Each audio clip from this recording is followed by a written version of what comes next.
Hello student, BA first year. Now we tell you about the forms of poetry in English literature. The elegy written in country churchyard is the second topic. In this Gire in elegy written in a country churchyard thinks over the universal misfortune of poor villagers who fail in making progress in want of proper opportunity and wealth. Grain elegy written in country churchyard. Elegy written in country churchyard. It is written by Gray, Thomas Gray. Thinks over the universal misfortune. Thinks over the universal. He thinks over the universal misfortune of poor villagers. इसमें क्या बताया गया है? जो poor villagers हैं, जो गरीब गांव वाले हैं, उनके यूनिवर्सल मिसफॉर्च्यून के बारे में बताया गया है. एक दुख के बारे में बताया गया है. Who fail in making progress in want of proper opportunity and wealth. Who fail in making progress, जो फेल हो गए थे. He become to fail in making progress. He can't get a progress in want of proper opportunity. It's mean that he can't get a opportunity, he can't get a proper opportunity and wealth. ना तो उन्हें एक अच्छी opportunity मिली और ना ही उन्हें wealth मिली. इट्स मीन दैट ना तो उन्हें एक अच्छा अवसर मिल पाया और ना ही वो प्रॉपर धन कमा पाए. Poor villagers are worried in this graveyard. Poor villagers, ये जो गरीब गांव वाले थे, आर वरीड मीन्स दफनाए गए थे. इन दिस ग्रेवयार्ड, अपनी कब्रों में वो दफना दिए गए थे. They are sleeping so soundly in their grave. They are sleeping, वे सो रहे हैं. So soundly in their grave, अपनी कब्रों में सो रहे हैं. That no alarm may rouse them from their deadly sleep. There is no alarm to rise from their graveyard. कोई भी ऐसा वहां पे अलार्म नहीं था, कोई भी ऐसी घंटी नहीं थी. May rouse them from their deadly sleep, जो कि उन्हें उनकी मृत नींद से जगा सके. व्हेन दे वर अलाइव, जब वे जीवित थे. Their families used to wait for them at evening. When they were alive, it's mean that when they were alive, जब वे जीवित थे. Their families members use to wait, वो सभी उनका यूज टू वेट, उनका इंतजार करते थे. फॉर देम, उनके लिए इंतजार करते थे. एट द इवनिंग, शाम के समय. बट आफ्टर डेथ, लेकिन डेथ के बाद. There has appeared a lot of changes. After death there has appeared a lot of changes. यहाँ पे बहुत सारे अंतर दिखाई दिए. There is none, वहाँ कोई भी नहीं था.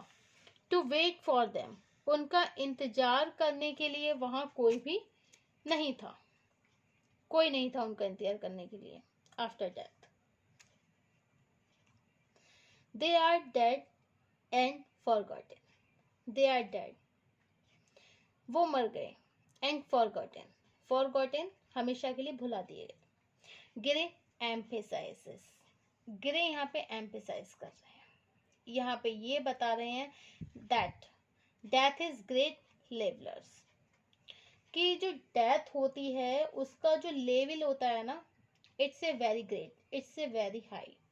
डेथ का जो लेवल होता है वो बहुत ऊंचा होता है. देयरफॉर, इसलिए, it is just vain to boast of worldly powers or achievements.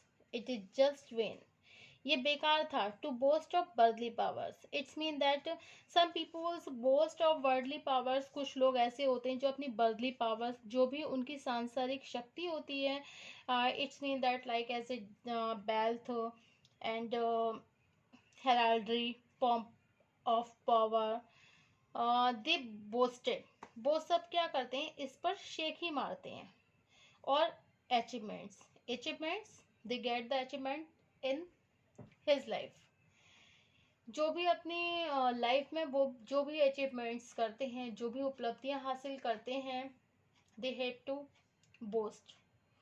वो क्या करते हैं, उन सब चीज़ों की शेखी मारते हैं, मतलब शेखी बघाड़ते हैं। अकॉर्डिंग टू ग्रे, ग्रे के अनुसार opportunity and luck play vital role. जबकि according to Gray, according to Gray, Gray के अनुसार अपॉर्चुनिटी, अपॉर्चुनिटी अवसर, एंड लक किस्मत, प्ले विटल रोल। प्ले क्या निभाती है, एक ये जो हमारा जो अपॉर्चुनिटी होती है, according to Gray opportunity and luck, किस्मत और अवसर, ये व्यक्ति को vital role,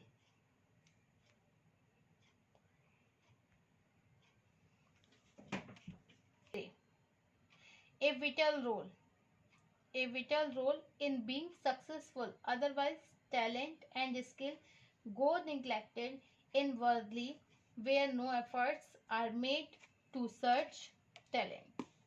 it's mean that according to Gray, Gray के अनुसार जो अपॉर्चुनिटी होती है, जो अवसर होता है, लक होती है, किस्मत, play vital role. Vital role एक महत्वपूर्ण रोल निभाते हैं। कौन, हमारी किस्मत और हमारे लिए जो अपॉर्चुनिटी होती है। In being successful, being successful सफल होने के लिए। अदरवाइज टैलेंट एंड स्किल को neglect in thoroughly where no efforts are made to search talent. Otherwise talent and skill, ये जो टैलेंट होता है और जो स्किल योग्यताएं होती हैं, गो निग्लेक्ट, गो निग्लेक्ट उनको निग्लेक्ट कर देते हैं। इन द वर्ल्ड, संसार में उनको निग्लेक्ट कर दिया जाता है, अनदेखा कर देते हैं। Where no efforts are made to search talent, क्योंकि वहां पे किसी प्रकार का कोई एफर्ट्स ही नहीं होता। एफर्ट्स का मतलब होता है किसी प्रकार का कोई प्रयास नहीं किया जाता है। टू सर्च टैलेंट, क्या आप जानने के लिए, टैलेंट को जानने के लिए, इसकी योग्यताओं को जानने के लिए, एंड क्वालिटी, इसके कुशलता को जानने के लिए, एंड क्वालिटी उनके गुणों को जानने के लिए। It's mean that some persons are neglected in the world where no efforts are made to search talent, skill and quality. कुछ लोग यहाँ पे ऐसे होते हैं जिनके अंदर टैलेंट भी होता है, स्किल भी होती है, क्वालिटी होती है, but there is no efforts to show them, लेकिन उन्होंने कभी कोई प्रयास नहीं करा जिससे उनकी योग्यता, उनकी कुशलता बाहर निकल कर आए। In this way Gray's elegy is full of melancholy. In this way, इस तरीके से ये जो ग्रे की एलिजी है, is a full of melancholy. Melancholy का मतलब होता है निराशा, निराशा से भरी हुई है। Because some in this elegy, in the elegy some dead persons and forgotten, they had to forgotten, कुछ लोग जो कि डेड हो चुके हैं एंड फॉरगॉटिंग, भुला दिए गए हैं।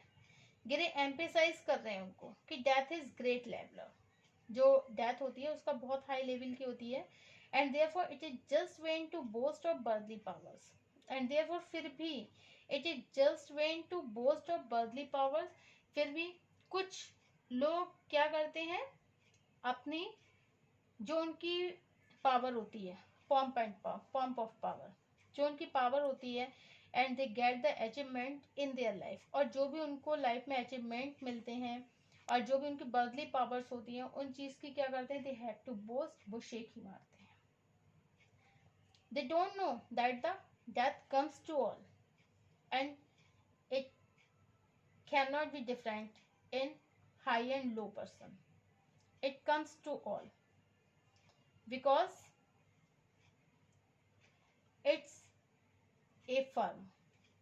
Therefore, it is just went to boast of worldly powers of achievements. According to Gray, opportunity and luck play vital role in being successful.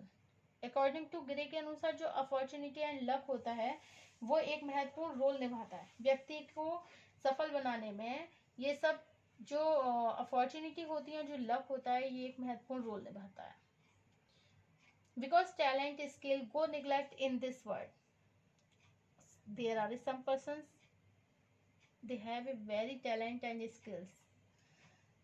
कुछ लोग यहाँ पे संसार में ऐसे होते हैं जो बहुत टैलेंटेड होते हैं, बहुत उनके अंदर स्किल होती है, कुशलताएं होती हैं, बहुत ज़्यादा गुणवान होते हैं, but they go to neglect in the world.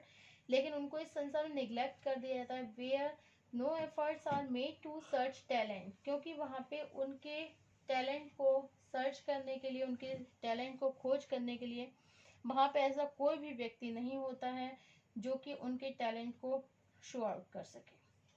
इसलिए हम ये कह सकते हैं कि ग्रे की एलिजी क्या है, पूरी तरह से मेलैंकोली से भरी हुई है। इसमें हमें दुख और निराशा ही देखने के लिए मिलती है। Elegy written in country churchyard में, तो we can see the melancholy. And there was a universal misfortune of poor villagers. We can see the universal misfortune of the poor villagers who fail in making progress in want of proper opportunity.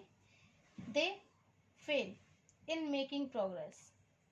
मतलब उन्हें किसी भी प्रकार की progress को making करने में in want of proper opportunity and wealth वो पूरी तरह से असमर्थ रहे।